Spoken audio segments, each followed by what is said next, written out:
मणिकर्णिका की राख वाली स्त्री भोर के समय, जब वाराणसी धुएं और सन्नाटे की सांसें ले रही होती हैं, वह नंगे पांव घाटों पर चलती थी। जटाओं में उलझे बाल, चेहरे और शरीर पर श्मशान की राख, और आंखों में ऐसा स्थिर वैराग्य मानो मृत्यु भी उसका कुछ न बिगाड़ सके।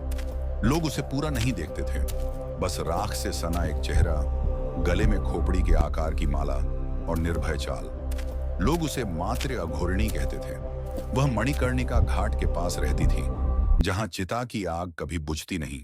जहां बाकी लोग मुंह फेर लेते थे, वहीं वह अग्नि के पास बैठती, हथेलियां ताप में फैलाए, ऐसे मंत्र बुदबुदाती जिनमें जीवन और मृत्यु एक ही स्वर बन जाते। उसके लिए जलती देह अंत नहीं थी, बल्कि द्वार थी। उसका विश्वास था कि शिव यहीं वास करते हैं, सिर्फ मंदिरों में नहीं, बल्कि हड्डियों की चरमराहट में, अग्नि के समर्पण में। एक दिन गंगा किनारे एक स्त्री रोती हुई आई। उसकी गोद सूनी थी, आंखों में भय और पश्चाताप का बोझ। समाज ने उसे ठुकरा दिया था, देवताओं से भी उसका भरोसा उठ चुका था।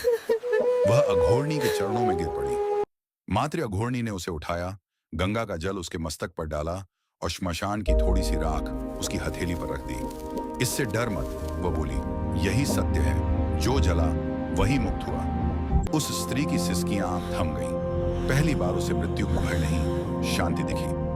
कहा जाता है, आज भी भोर के समय मणिकर्णिका पर यदि आग की लपटों के बीच कोई स्त्री आकृति ध्यान में बैठी दिखे, तो समझ लेना वह राख वाली स्त्री अब भी है, न जीवन से बंधी, न मृत्यु से डरी, बस शिव की छाया बनकर वाराणसी में विचरती हुई।